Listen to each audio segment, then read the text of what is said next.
আজ আপনার সম্পত্তি আপনাকে সমর্পিত করলাম শেষনাগ। আগামী 23 বছর এটা আপনার দায়িত্বে থাকবে। আমরা আমাদের কর্তব্য পালন করেছি। জানি না এই গল্প শেষ হলো কিনা, তবে এটা জানি যতদিন নাগমণি আছে ততদিনের শত্রুরাও জন্ম নেবে। হয়তো একটা কাহিনীর শেষ থেকে আবার একটা ভয়ঙ্কর কাহিনী শুরু হতে চলেছে, কিন্তু আমাদের গল্প হয়তো এখানেই শেষ।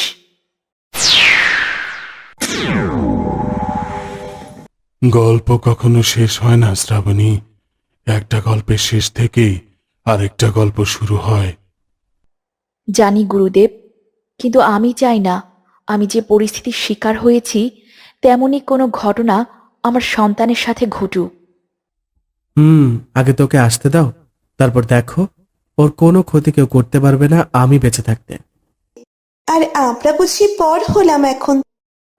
আরে, কে বলল তোরা আমার পর? তোরাই তো আমার পরিবার।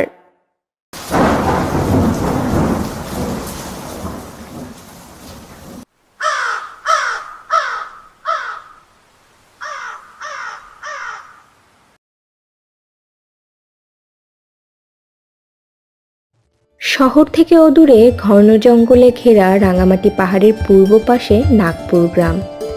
স্বয়ং প্রকৃতি মা বাস করে যেন সেই গ্রামে। গাছপালা, ফুল ফল আর ফসলে পরিপূর্ণ সেই গ্রাম। দেখতে অনেক সুন্দর হলেও গ্রামের কোনায় কোনায় রহস্যে ভরা। লোকে বলে সেই গ্রামে নাকি আছে কোনো এক মহামূল্যবান রত্ন, আর তার পাহারায় রয়েছে ইচ্ছাধারী নাগনাগিনেরা। চলুন ঘুরে আসা যাক রাঙামাটি পাহাড়ের প্রাচীন মন্দিরটি থেকে।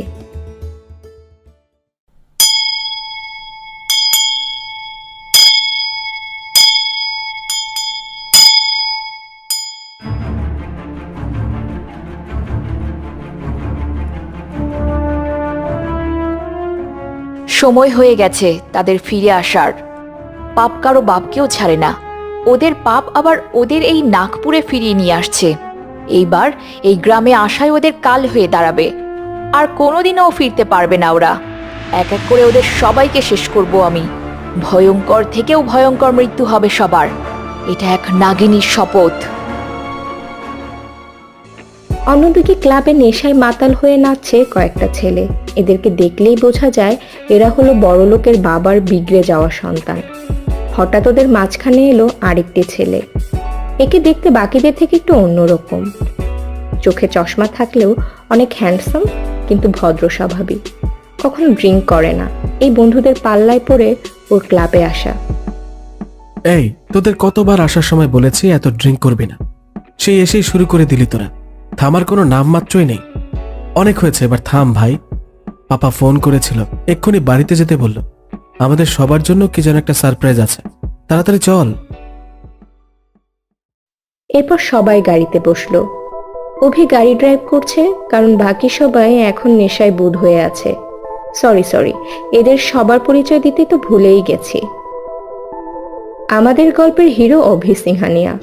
এদের সবার থেকে আলাদা। সোনার চামচ মুখে জন্ম নিলেও ওর আচার আচরণ, চলাফেরা, ব্যবহার, আদব কায়দা একদম একজন আদর্শ সাধারণ মানুষের মতো।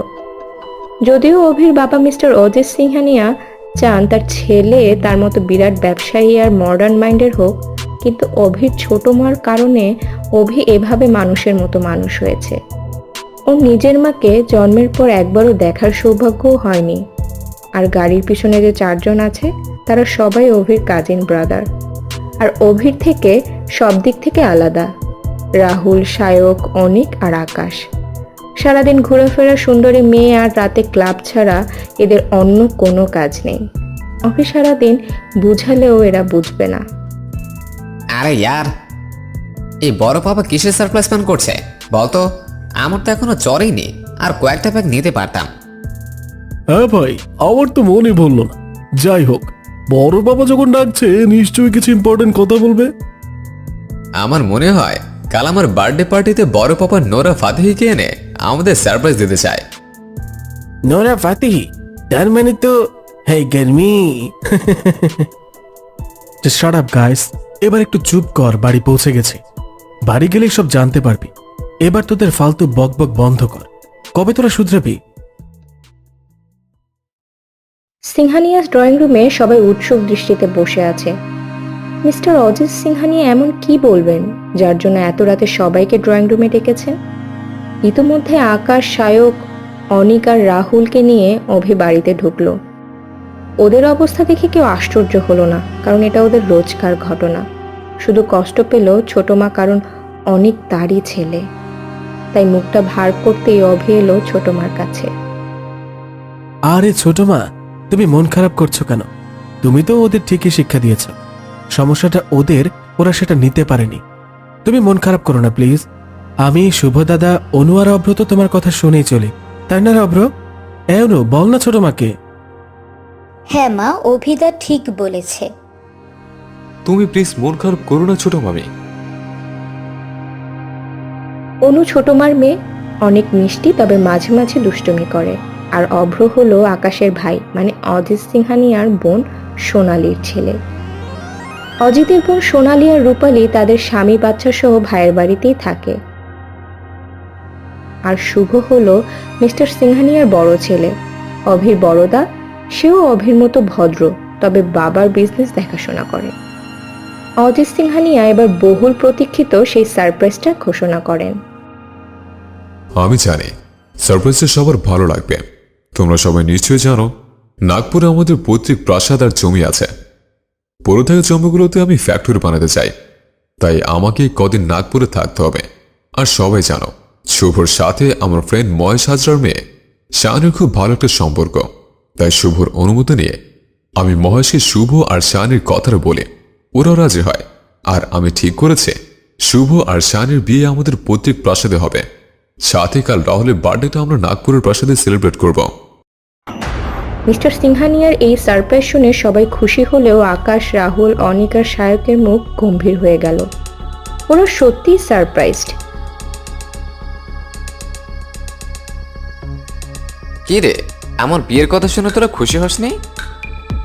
এই কথা শুনে অনেক কিছু বলতে চাইতেই রাহুল ওকে চিমটি কাটলো আর বলল, আরে খুশি হব না কেন, আমরা অনেক খুশি। কনগ্রেচুলেশন শুভদা। এই বলে চারজন ঘরে চলে গেল।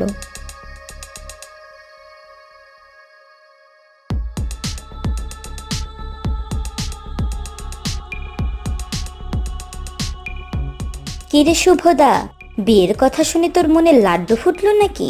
বেশ খুশি খুশি লাগছে। শুরু হয়ে গেল তো। আচ্ছা, তুই আমার দাদাটাকে এত জ্বালাস কেন রে? আরে অভি, একটু চালাতে দে না। এরপর তো শাইনি বৌদি আর আমাদের ধারে কাছে আসতে দেবে না। খুব মজা, তাই না? যা, এবার সবাই ঘুমা। গুড নাইট শুভদা। Good night. অভি আর অন্যান্যরা ভীষণ খুশি নাগপুরে যাওয়ার জন্য, কারণ ওরা এই প্রথম যাচ্ছে ওদের পৈতৃক নিবাসে। এদিকে নিজেদের ঘরে বসে কিছু একটা নিয়ে আলোচনা করছে আকাশরা। নাগপুরের কথা শোনার পর থেকে ওদের চিন্তিত দেখাচ্ছে। অবশ্য কয়েক মাস আগেই ওরা একবার কাউকে না জানিয়ে নাগপুরে গেছিল। আরে ভাই, আমার খুব চিন্তা হচ্ছে, কিছু হবে না তো? আরে টেনশন করিস না, আমি সব সামলে নেব। যা হয়েছে ভুলে যা, ওটা এখন অতীত। পরের দিন সকালে সবাই রওনা দেয় নাগপুরের উদ্দেশ্যে। বাড়ির বড়রা আলাদা গাড়িতে আর অভি অন্যান্যরা একটা গাড়িতে করে যাচ্ছিল। রাহুলরাও একই গাড়িতে ছিল। হঠাৎ গাড়ি থেমে গেল। কি হয়েছে সেটা দেখার জন্য সবাই গাড়ি থেকে বেরিয়ে এলো। কি হলো ড্রাইভার কাকু, সব গাড়িগুলো থামলো কেন? আর সামনে এত লোকজনের ভিড় কিসের? অভিদাতা বাবু, সামনে পাহাড়ের ধস নেমে রাস্তা বন্ধ হয়ে গেছে। এই রাস্তা দিয়ে এখন যাওয়া যাবে না। এই জন্য বড়বাবু বলল অন্য একটা রাস্তা দিয়ে যাবে, কিন্তু ওদিক দিয়ে যেতে অনেক সময় লাগবে। আর আপনারা যদি হেঁটে যান তাহলে 10 মিনিটের রাস্তা। পাগল নাকি তুই? এই পাহাড়ের রাস্তায় এত রোদের মধ্যে আমরা হেঁটে যাব? ঠিক আছে দাদা বাবু, আপনারা গাড়িতে বসুন। না, আমি, অন্যরা আর শুভ্র হেঁটে যাব। তুমি আমাদের রাস্তা দেখিয়ে দিয়ে ওদের নিয়ে যাও। হ্যাঁ, আমরা তো গ্রামে কোনোদিন আসিনি, এই সুযোগে চারপাশটা দেখে নিতে পারবো। এরপর অভি আর অন্যান্যরা পাহাড়ি রাস্তা ধরে হাঁটতে শুরু করলো। গ্রামের অপূর্ব পরিবেশ দেখে অনেক আনন্দ পাচ্ছিল ওরা।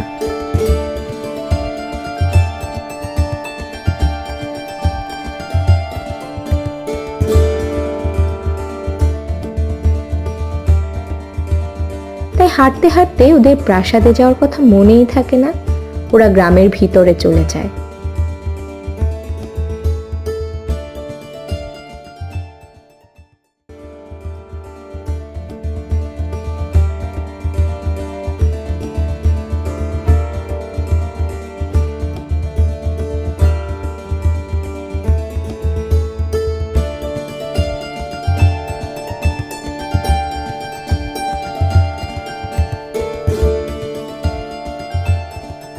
এই আরোহী, দেখ না, এই ফুলগুলো আমি দোকানের উপরের দিকে রাখতেই পারছি না, তুই একটু রেখে দিবি প্লিজ।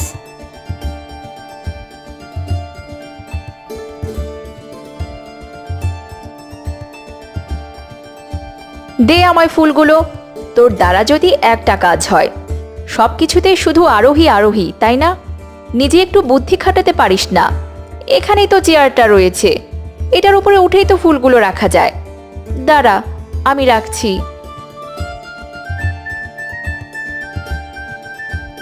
এই হলো আমাদের গল্পের নায়িকা মিষ্টি আরোহী।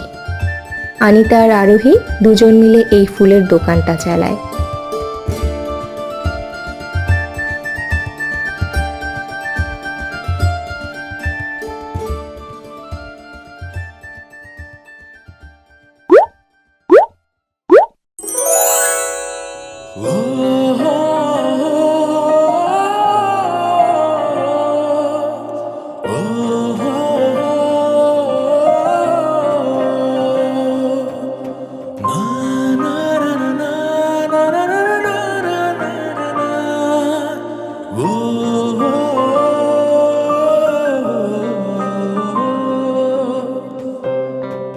এত সুন্দর কোনো মেয়ে কিভাবে হতে পারে?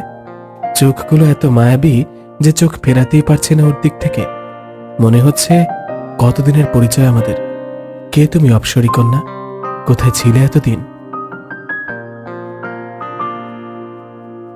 ছাড়ুন, আমি ঠিক আছি। ও হ্যাঁ, সরি। ধন্যবাদ আমাকে পড়ে যাওয়া থেকে বাঁচানোর জন্য। It's okay. আপনাদের তো দেখে মনে হচ্ছে এলাকায় নতুন, কোথায় এসেছেন? আসলে গ্রামে এই প্রথম এলাম, প্রাসাদে যাওয়ার রাস্তায় খুঁজে পাচ্ছি না। কাইন্ডলি বলবেন প্রাসাদটা কোন দিকে? ওহ আচ্ছা, ঠিক আছে, আসুন, আমি আপনাদের প্রাসাদের রাস্তা দেখিয়ে দিচ্ছি। আসলে আমরাও এখন প্রাসাদেই যাচ্ছিলাম ফুল দিতে। থ্যাঙ্কস।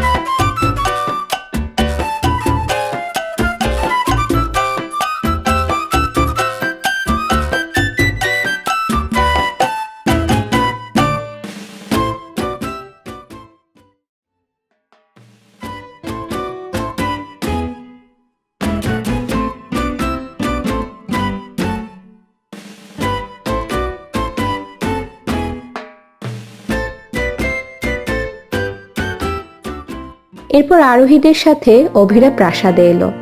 সারাটা পথ অভি শুধু মেয়েটার দিকেই তাকিয়েছিল আর ভাবছিল, মেয়েটা এমন কি মায়া জানে যে তার কারণে আমি ওর দিক থেকে চোখ সরাতে পারছি না?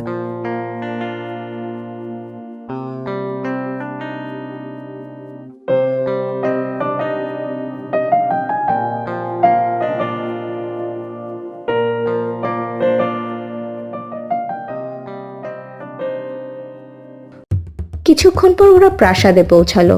প্রাসাদে আসার পর আরোহীরা ফুল দিয়ে চলে গেল। ওয়াও, আমাদের এত সুন্দর একটা প্রসাদ আছে, জানলে আমি প্রত্যেকবার ছুটি কাটাতে এখানেই আসতাম।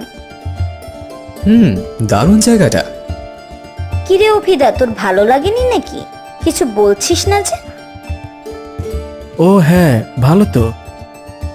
বুঝলি অনু, ওবি এখন অন্য দুনিয়ায় ডুবে আছে, এসব কিছু খেয়াল করেনি।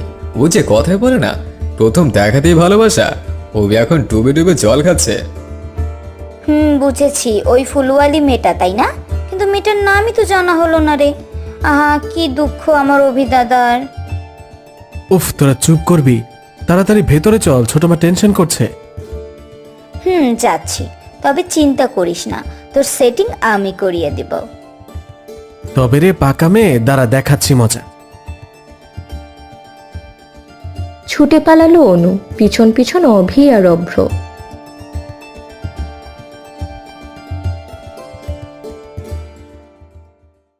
অন্যদিকে প্রাসাদে পৌঁছেই নিজেদের রুমে বসে ড্রিঙ্ক করা শুরু করে দিয়েছে রাহুল, অনিক, আকাশ আর সায়ক। আচ্ছা, আমাদের সিক্রেটটা সবার সামনে যদি এসে যায় তাহলে কি হবে ভেবেছিস তোরা? আরে ফালতু ফালতু টেনশন নিস না তোরা।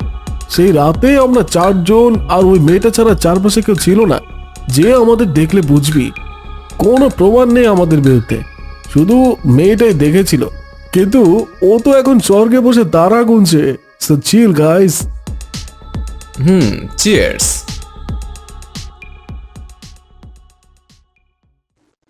রাতে রাহুলের জন্মদিনের পার্টি হচ্ছে, প্রাসাদের সবাই নাচ গান আনন্দ করছে। কিন্তু রাঙামাটি পাহাড়ের মন্দিরে বসে 2 ছায়ামূর্তি কারোর জন্য ভয়ঙ্কর মৃত্যু জাল বুনছে। আজ রাত থেকে শুরু হবে আমাদের প্রতিশোধ, ভয়ঙ্কর মৃত্যুর খেলা, যেটা ওই 4 জন শুরু করেছিল। সেই খেলা শেষ করব আমরা। আজও মনে পড়ে সেই ভয়ঙ্কর রাতটার কথা। কতটা নৃশংসভাবে ওরা মেরেছিল অন্তরাকে। সবকটা আঘাত গুনে গুনে ফেরত দেব ওদের। কি দোষ ছিল আমাদের অন্তরার? হ্যাঁ আরোহী, আমরা ওদের কাউকে ছাড়ব না। যেভাবে কষ্ট দিয়ে ওরা অন্তরাকে মেরেছিল, আমরা ওদের সেভাবে মারব। নাগিনের বিষ কতটা ভয়ঙ্কর সেটা ওরাও বুঝবে এবার। সময় এসে গেছে প্রতিশোধ নেয়ার। সেদিন ছিল অঘোরী অমাবস্যা। 15 বছর পর পর এই রাতটা আসে। সেই রাতে নাগনাগিনীর কোনো শক্তি থাকে না, সবাই সাধারণ মানুষের মতো শক্তিহীন হয়ে পড়ে। আরোহী আর আনিতা ছোটবেলা থেকে অন্তরাদের সাথেই থাকে। অন্তরার মা ছোটবেলায় শেষনাগের মন্দিরে কুড়িয়ে পায় আরোহীকে, আর আনিতা ওনার নিজের বোনের মেয়ে। অন্তরার ওর মা ক্ষত্রিয় জাত নাগ হওয়ায় শেষনাগ মন্দিরের সেবিকা হিসেবে পরিগণিত হয়, তাই ওরা নাগলোকের বাইরেই থাকে। অন্তরার মাকে ওরা মাসি বলে ডাকে। ওরা নাগিন হলেও নাগপুরের সাধারণ মানুষের মতোই জীবনযাপন করে, মন্দিরের খেয়াল রাখার জন্য। সামনের পূর্ণিমার পর আরোহী নাগলোকে যাওয়ার অনুমতি পাবে। ওই রাতে আরোহী আর আনিতা রাঙামাটি পাহাড়ের মন্দিরে যায় শেষনাগের আরাধনা করার জন্য। ওদের আসতে দেরি হয়, অন্তরা ওদের খুঁজতে বেরিয়ে পড়ে জঙ্গলের পাহাড়ি রাস্তা ধরে।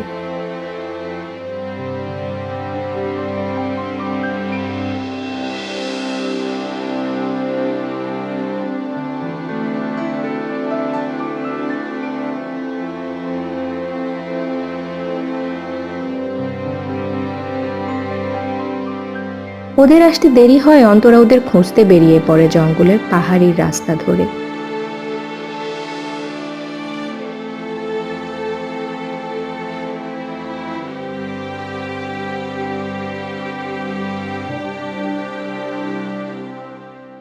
এদিকে হ্যাং আউট করার জন্য রাহুল, অনিক, সায়ক আর আকাশ সেদিন নাগপুরে আসে। ওরা প্রাসাদের বাইরে জঙ্গলের ধারে বসে ড্রিঙ্ক করছিল। ঠিক সেই সময় অন্তরা ওদের পাশ দিয়ে যাচ্ছিল। হঠাৎ অন্তরা খেয়াল করলো কয়েকজন ছেলে জঙ্গলে বসে মাতলামি করছে, যা ওদের নাগপুরে কেউ করে না। অন্যদিন হলে অন্তরা ওদের বুঝিয়ে দিত যে ওদের গ্রামে সব চলে না, কিন্তু আজ ওর কোনো শক্তি না থাকায় এড়িয়ে যাচ্ছিল ওদের পাশ দিয়ে। ঠিক তখনই রাহুল অন্তরাকে দেখতে পেল।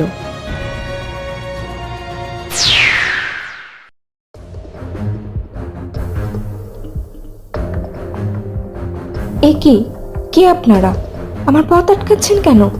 ছাড়ুন, আমাকে যেতে হবে। এত সহজে তো তোমায় ছাড়বো না মামুনি। নিশ্চয়ই তুমি নিশিকন্যা, তাই না? তা বলো, তোমার দাম কত? যত টাকা চাও ততই দেব। শুধু আজ রাতের জন্য আমাদের হয়ে যাও সোনা। দেখুন, আপনারা যা ভাবছেন আমি সে ধরনের মেয়ে নই। আপনাদের টাকা আপনাদের কাছেই রাখুন, আমায় যেতে হবে। পথ ছাড়ুন বলছি। বাহ, তোমার তো তেজ আছে দেখছি। খুব মজা পাওয়া যাবে তোমার সাথে। দেখুন, ভালো হচ্ছে না কিন্তু। আমি চিৎকার করব। সুযোগ পেলে তবে তো করবি। এই ওর মুখটা বেঁধে ফেল। এরপর ওরা অন্তরার মুখ বেঁধে ফেলল। বেচারা চিৎকার করতে না পেরে হাত পা ছুড়াছুড়ি করতে লাগলো। কয়েকবার নিজের নাগিন রূপে আসার চেষ্টা করলো, কিন্তু পারল না। অমানুষ ছেলেগুলো সবাই মিলে অন্তরাকে ধর্ষণ করলো। অনেক কাকুতি মিনতি করেও রেহাই পেল না অন্তরা। তারপর ওরা অন্তরার রক্তাক্ত দেহটা পাহাড় থেকে ফেলে দিল আর গাড়ি নিয়ে নাগপুর থেকে পালিয়ে চলে গেল।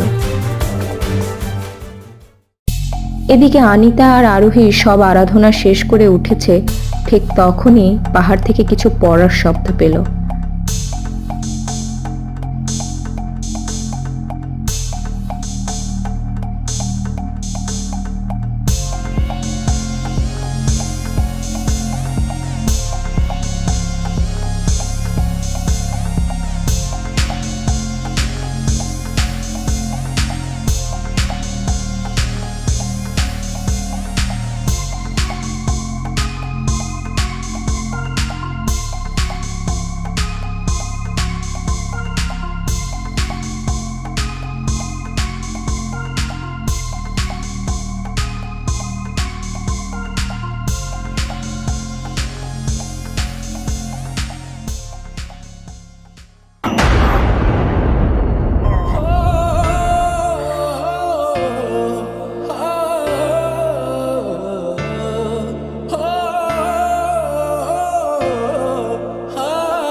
অন্তরা, না অন্তরা, এ হতে পারে না, তুই আমাদের ছেড়ে যেতে পারিস না। আনিতা ছুটে এলো আর সেও ভেঙে পড়লো অন্তরার অবস্থা দেখে। এ কি রে অন্তরা, আমরা তোকে একটুর জন্য বাঁচাতে পারলাম না। কে মারলো তোকে এমন ভাবে? অন্তরা, তোর রক্তাক্ত দেহ ছুঁয়ে প্রতিজ্ঞা করলাম, ভয়ঙ্কর থেকে ভয়ঙ্কর ভাবে মারবো ওইসব খুনিদের। তোর মৃত্যুর প্রতিশোধ নেব আমরা। সেদিনের পর থেকেই প্রতিশোধের জন্য তৈরি হতে থাকলো ওরা। সব অতিথিরা আসার পর জন্মদিনের কেকটা কাটা হলো। গ্রামের লোকজনদের নিমন্ত্রণ করা হয়েছিল, তাই আরোহী আর আনিতাও জন্মদিনের অনুষ্ঠানে এসেছে।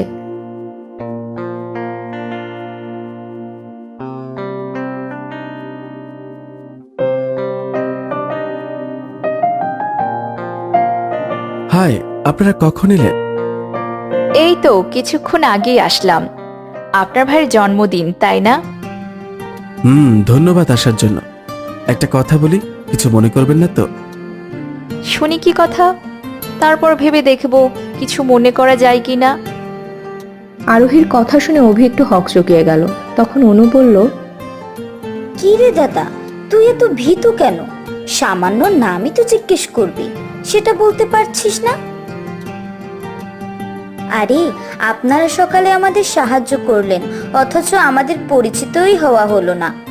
তাই অভিদা আপনার নাম জানতে চাইছিল, কিন্তু ও যা লাজুক, তাই আমিই বলে দিলাম। এত সুন্দর হাসি আমি আগে কখনো দেখিনি। সত্যি, আপনি এত লাজুক জানতাম না।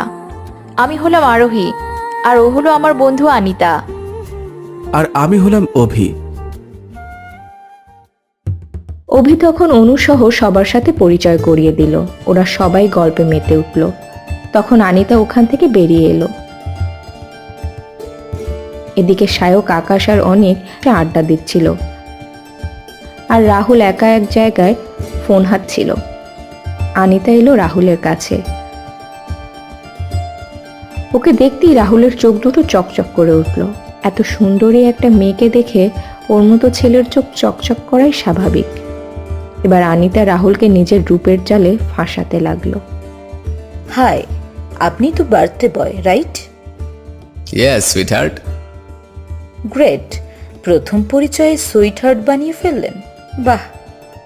কি করব বলো, তোমার মতো সুন্দরী মেয়েকে দেখলে আমার মতো হ্যান্ডসাম ছেলেদের মুখ থেকে সুইটহার্ট ছাড়া আর কি শব্দ বের হবে? আপনি হ্যান্ডসাম? বাহ, নিজের প্রশংসা তো বেশ ভালোই করেন দেখছি। হ্যাঁ, তবে তুমি চাইলে আজ থেকে শুধু তোমার প্রশংসাই করতে পারি। সেটা দেখাই যাবে। এনিওয়েজ, আপনার মনে হয় না এখানে একটু বেশিই কোলাহল? যদি এখান থেকে বাইরে গিয়ে খোলা হাওয়ায় গল্প করা যায়? জো হুকুম সুন্দরী, চলো প্রাসাদের ভিতর দিকটায় যাওয়া যায়। আনিতার পাতা ফাঁদে নিজের অজান্তেই পা দিল রাহুল। ওকে ভুলিয়ে প্রাসাদ থেকে দূরে নিয়ে গেল আনিতা, আর আরোহীর ফোনে মেসেজ করে দিল।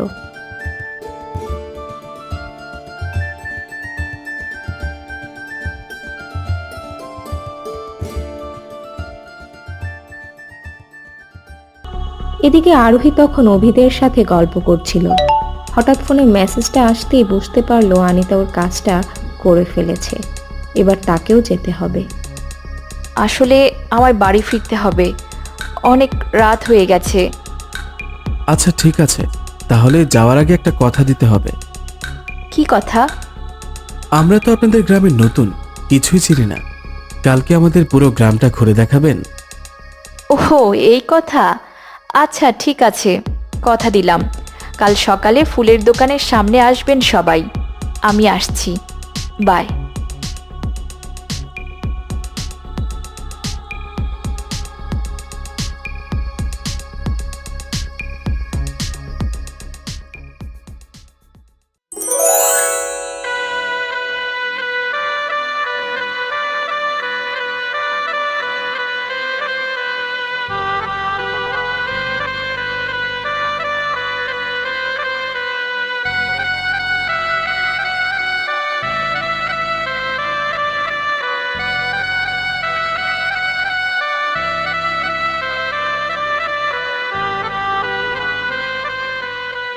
এদিকে জঙ্গলে তখন আনিতা রাহুলকে ভুলিয়ে নিয়ে এলো আর লুকোচুরি করতে করতে লুকিয়ে পড়লো।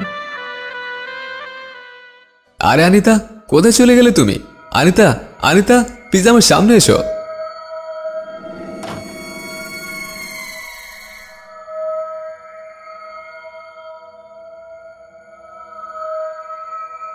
আনিতাকে খুঁজতে খুঁজতে রাহুল পাহাড়ের খাদের ধারে এলো আর দেখতে পেল একটা মেয়ে দাঁড়িয়ে আছে। রাহুল ভাবলো হয়তো এটাই আনিতা, তাই মেয়েটার কাছে গিয়ে দাঁড়ালো। আরে ডার্লিং, তুমি এখানে?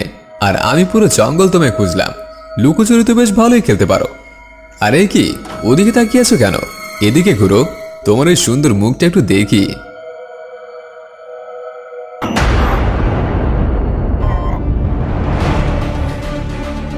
এ কি, কে তুমি? এখানে কি করছো? আর আনিতা কোথায়? আমি তোর মৃত্যু, তোকে নেওয়ার জন্য এখানে দাঁড়িয়ে আছি।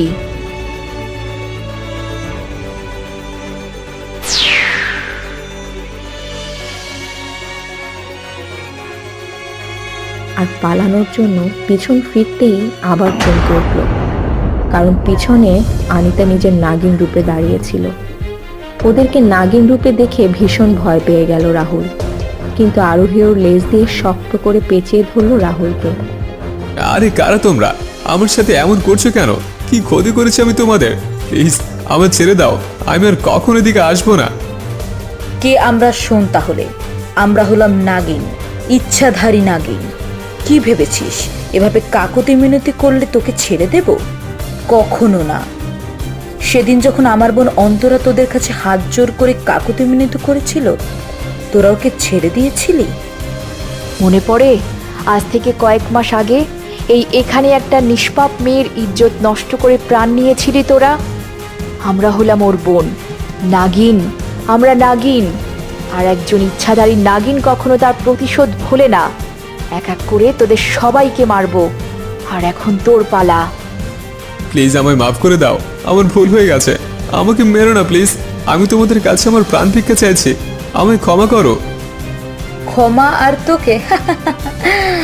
কখনোই না। আরে ক্ষমা তো তাদের করা হয় যারা নিজের ভুল উপলব্ধি করতে পারে, অনুতপ্ত হয়। কিন্তু তোর মধ্যে অনুতাপের কোনো চিহ্ন মাত্র নেই।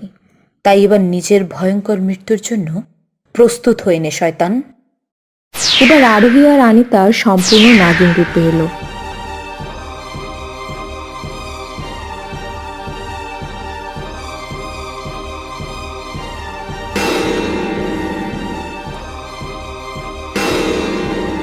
চিৎকার করে ছটফট করতে করতে মারা গেল রাহুল।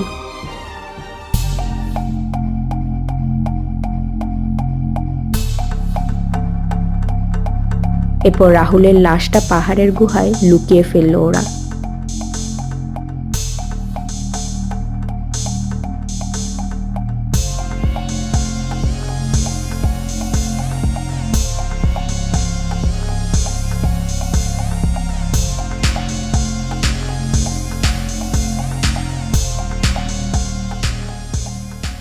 আজ থেকে আমাদের প্রতিশোধ শুরু হলো। প্রথম খুনিকে আমরা ভয়ঙ্করভাবে শেষ করলাম, এবার বাকিদের পালা। অন্তরা, তুই যেখানে আছিস ভালো থাকিস বোন। আমরা তোর খুনিদের কাউকে ছাড়বো না, কাউকে না। নিজেকে সামলা আরোহী, এখন আমাদের আরো শক্ত হতে হবে। 3 জন খুনি এখনো জলজ্যান্ত ঘুরে বেড়াচ্ছে, সবাইকে শাস্তি দিতে হবে। তার আগে বল, এখন কি করব আমরা? পার্টি শেষ হলে ওরা সবাই তো রাহুলের খোঁজ করবে, না পেলে অনেক ঝামেলা হবে। আর মোট কথা, রাহুল মিসিং হলে ওরা ভয় পেয়ে শহরে চলে যাবে। চিন্তা করিস না, আমার সব ভাবা আছে, কেউ কিছু টেরও পাবে না। তোর কাছে রাহুলের ফোনটা আছে তো? হ্যাঁ আছে। শোন, তাহলে আমি যেমন যেমন বলছি ঠিক তেমনই করবি, তারপর ফোনটা নষ্ট করে দিবি।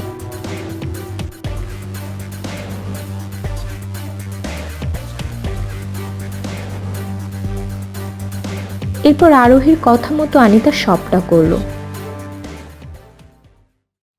এদিকে তখন প্রাসাদে রাহুলের খোঁজ শুরু হয়ে গিয়েছিল। নেই মানে কি আকাশ? ও তো সব সময় তোদের সাথেই থাকে, হঠাৎ আমার ছেলেটা গায়েব হয়ে গেল কিভাবে? আরে আন্টি, আমরা সবাই একসাথে আড্ডা দিচ্ছিলাম, হঠাৎ খেয়াল করি রাহুল নেই। আর আমরা তখনই সাথে সাথে চারদিকে দেখে এসে তোমাকে জানালাম। হ্যাঁ আন্টি, তুমি চিন্তা করো না, রাহুল এসে যাবে। চিন্তা করবো না মানে? এত লোকের ভিড় থেকে একটা ছেলে কিভাবে উধাও হয়ে যায়? সোনালি বিপি, চিন্তা করো না, আমি পাপাকে বলেছি, পাপা জানে রাহুল কোথায় আছে। এই তো পাপা চলে এসেছে, তুমি পাপাকে জিজ্ঞেস করো। আরে রাহুলের কিছু হয়নি সোনালি, ও এখন ফ্লাইটে আছে, দুবাই যাচ্ছে ওর বাবা জয়ন্তর কাছে। আমি একটু আগে ফোন করে জানালো জয়ন্ত হঠাৎ অসুস্থ হয়, আর ওর স্টাফ রাহুলকে ফোন করে সবটা বলে। তখন রাহুল তাড়াহুড়ো করে চলে যায়, কারণ আজ রাতের লাস্ট ফ্লাইট এইটাই ছিল। উফ দাদা, আমি বাঁচালে তুমি, এখন শান্তি পেলাম। জয়ন্ত কেমন আছে এখন? জয়ন্ত এখন অনেকটাই সুস্থ, হসপিটালে আছে। রাহুল গিয়ে সবটা সামনে নেবে, তুই চিন্তা করিস না। আর বাকিরাও যে যার রুমে যাও, অনেক রাত হয়েছে। আবার কাল শুভ আর শায়নের এঙ্গেজমেন্টের অনুষ্ঠান আছে, সবাই ঘুমিয়ে পড়ো। অজিতের কথা সবাই চলে গেল রাহুলকে নিয়ে, আর কেউ সন্দেহ করল না। রাহুলের দুবাই যাওয়া আর অজিতকে ফোন করাটা আরোহীর বুদ্ধি ছিল। তখন আরোহীর কথা শুনে আনিতা রাহুলের ফোন নিয়ে অজিতকে ফোন করে আর রাহুলের গলায় কথা বলে। এদিকে অভিরাজ কিছুতেই ঘুম আসছে না, ও শুয়ে শুয়ে শুধু আরোহীর কথাই ভাবছে। ওর কথা বলা, ওর হাসি, সবকিছুই মনে পড়ছে অভির। শুধু চোখ বন্ধ করলেই আরোহীর মুখটা ভেসে উঠছে ওর সামনে।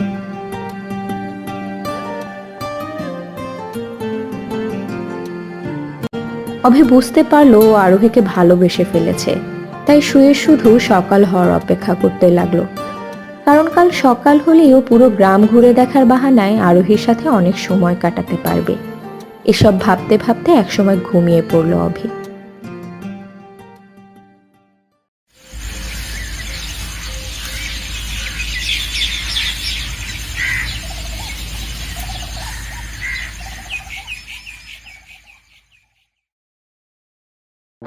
পরের দিন সকালে অভি খুব তাড়াতাড়ি ঘুম থেকে উঠে পড়ল আরোহীর সাথে দেখা করতে যাওয়ার জন্য।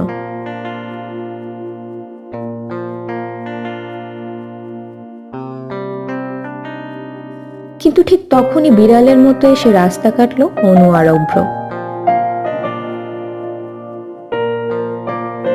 কিরে অভ্র, কি ব্যাপার বলতো? আজ আমাদের অভিদে এত সকাল সকাল ঘুম থেকে উঠলো, তারপর আবার তাড়াতাড়ি ব্রেকফাস্টটাও সেরে নিল, এখন আবার একদম সেজে গুজে ফিটফাট হয়ে কোথায় যাচ্ছে বলতো?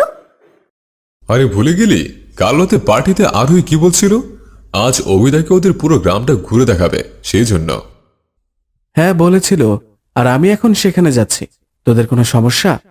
এখন আমায় বিরক্ত না করে যা তো, আমার দেরি হয়ে যাচ্ছে। নিশ্চয়ই সমস্যা। তুমি একা যাবে তা তো হবে না, আমরাও যাব। যদি না নিয়ে যাস তোরও যাওয়া ক্যান্সেল। উফ, তোরা ওখানে গিয়ে কি করবি শুনি? কাবাব মে হাড্ডি হোস না তো। প্লিজ আমায় একটু আরোহীর সাথে একা ছেড়ে দে। না না না, এত সহজে না। হ্যাঁ, কিছু পেতে গেলে কিছু দিতে হয়। মনে আছে আমি আর অভ্র তোর কাছে কি চেয়েছিলাম? আগে বল, সেটা দিবি, তাহলে যেতে দেব।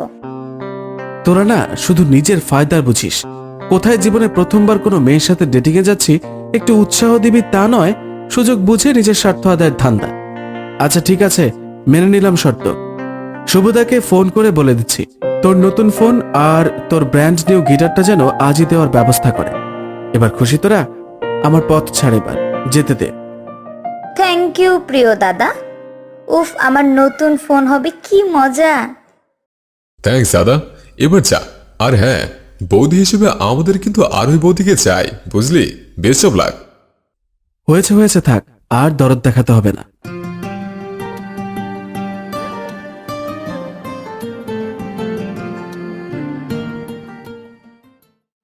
অনু আর অভ্রের কবল থেকে মুক্তি পাওয়ার পর অভি তাড়াতাড়ি হাঁটতে শুরু করলো আরোহীর ফুলের দোকানের উদ্দেশ্যে।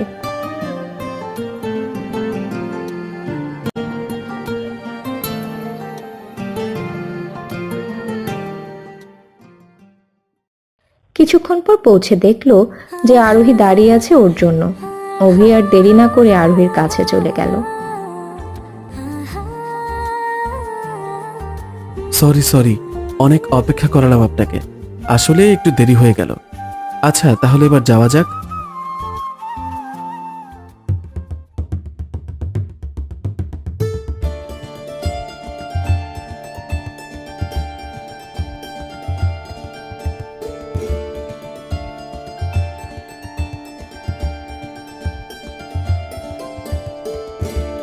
এরপর অভি আর আরোহী পাশাপাশি পাহাড়ি রাস্তা ধরে হাঁটতে থাকলো।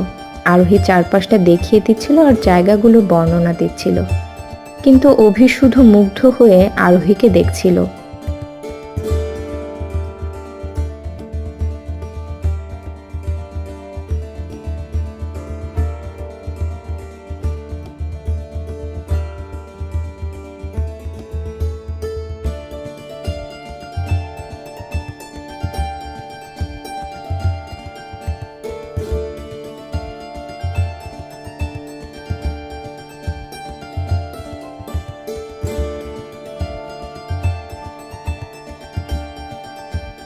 এভাবে হাঁটতে হাঁটতে ওরা ঝর্ণার কাছে পৌঁছে গেল।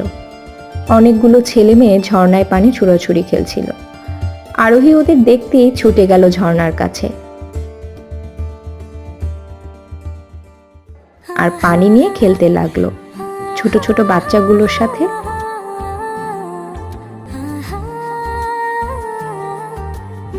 অভি দূরে দাঁড়িয়ে সেই দৃশ্য উপভোগ করছিল আর ভাবছিল মেয়েটা এত সরল বাচ্চাদের সাথে কেমন নিজেও মিশে গেছে।